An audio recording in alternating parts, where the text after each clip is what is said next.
parachute of having scored at home. Now it depends on how well they can work on them psychologically. You are condemned to score, really. You're just condemned to score. I'm a little worried because a player of Warri Wolves called me last week. I felt it was just maybe crying wolf. He complained about a few things. A player crying wolf. Warri Wolves player crying wolf. He told me about salaries not being paid for 4 months. I said it's unbelievable because we talk about Warri Wolves as a team with excellent welfare package. They talked about a lot of things. And they have consistently told us that they never owe players. 4 months, that's what the player told me.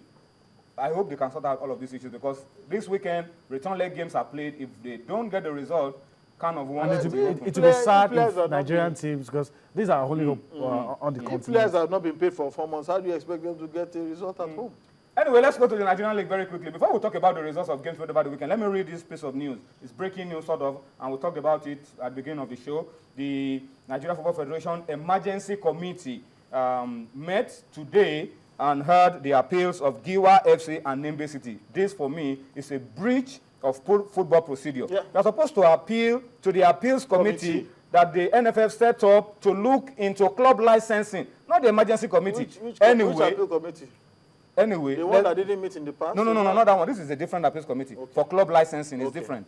This is different. And they handed out the conditions for both Giwa and Nimbe to return to the league. The meeting, which was held at the NFF Secretariat in Abuja, also involved top officials of the league management company and representatives of Giwa and Nimbe, and they resolved that both teams must, within the next 7 days, fulfill the following conditions for them to be readmitted into the Nigeria Professional Football League. Number 1, present a letter of allegiance to the LMC in accordance with the approved format. Present a stadium to be inspected and approved by the LMC. Provide detailed medical profile of all your players in the two teams in line with approved medical forms. Discontinue all matters and litigations in court.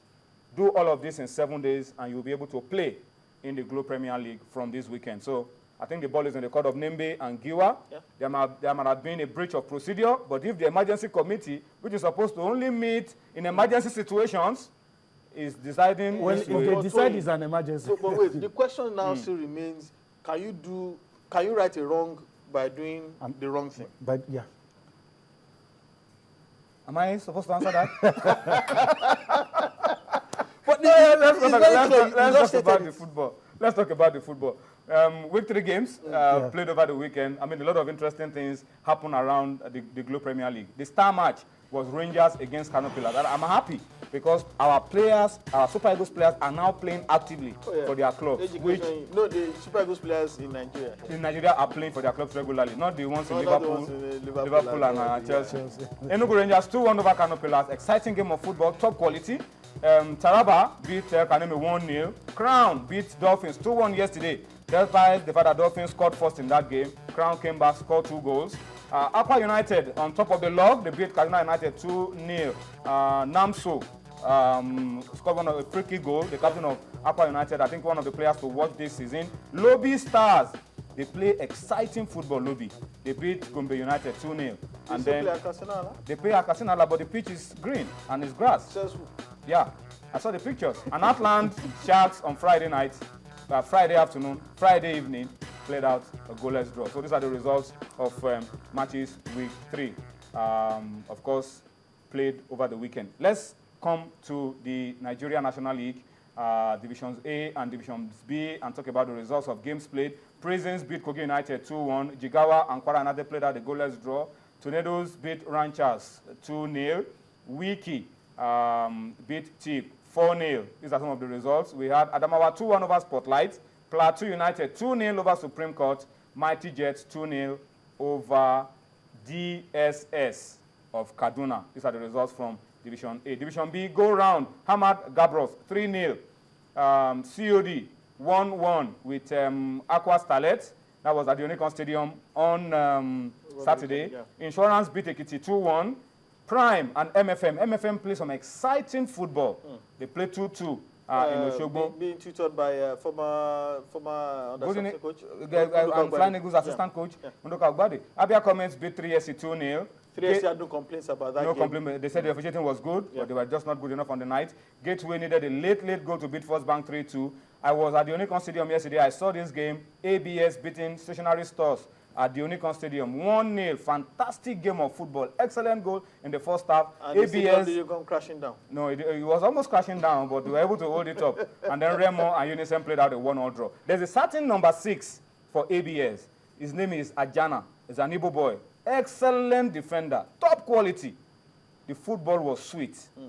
Oh, Want to watch? I'm telling you, it's excellent football. ABS and stationary stores. Well, in a country where we've called up 7 NYSC coppers to the national team, we've called up players from the lower division to the Super Eagles as well. I'm sure Ajana will get it. If he continues in this vein, shouldn't have a problem. Shouldn't have a Number problem. 6 for ABS. Top quality defending. Stephen Keshi has shown that no matter where you play, Good height, as long good as you are pace, good enough, good positioning, you will get your excellent. chance. He You will made get he your put chance. no foot wrong throughout the game. And I think that's a player to watch. I'll keep my eyes on that number 6 of ABS and see how far that guy goes with his football career. Let's step down and talk about the nationwide. A whole lot of results here. Grace beat Ilarogun 2-1. FC Abiede beat Osogbo United. Ogbomoso United 2-1.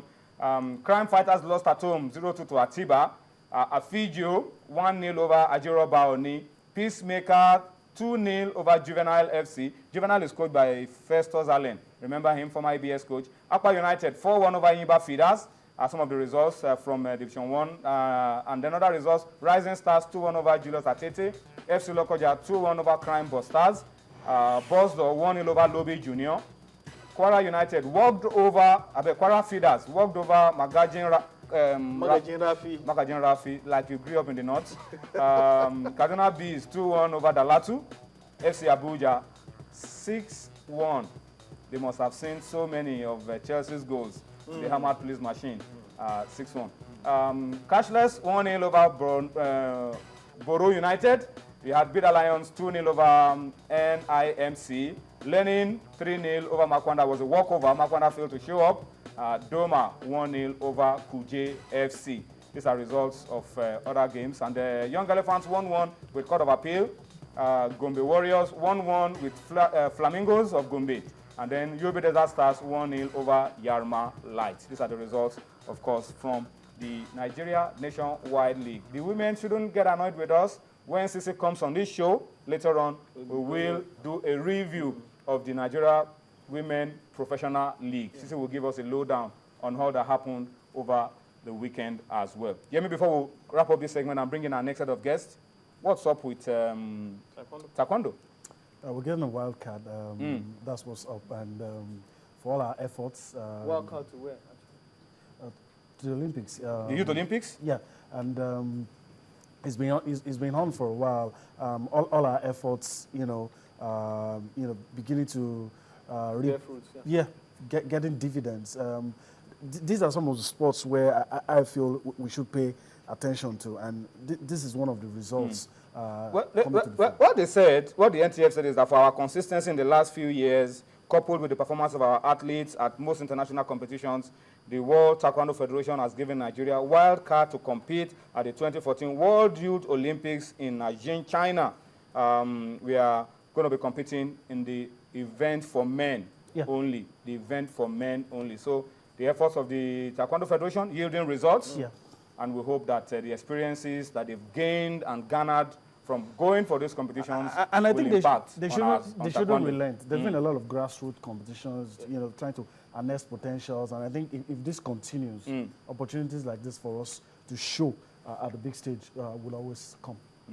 All right, so that's it for Taekwondo. That's some good news. And we hope that these experiences, as we said, will not go to waste. We'll build on it going forward. Time for us to go on a break. I told you, he came to town, an Arsenal legend. He played for the team that went the whole season without losing a game. Ray Palo came to Lagos over the weekend. I was able to catch up with him, ask a few questions.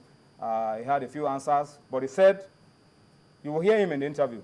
This season, Arsenal, the title, not looking possible. FA Cup, yes, big possibility, but the EPL title, no. So far. Too close, but yet too far. Is it too far, too close? No way. 6-0. No way. And Yemi is yet to recover. Let's bring you the interview with Ray Palo. When we are back, we have some special guests who will come to talk to us about a special icon who, incidentally, unfortunately, has left us. We'll talk about him when we return. Adams. It's good work by Wiltor. And Ray Parlour takes it on.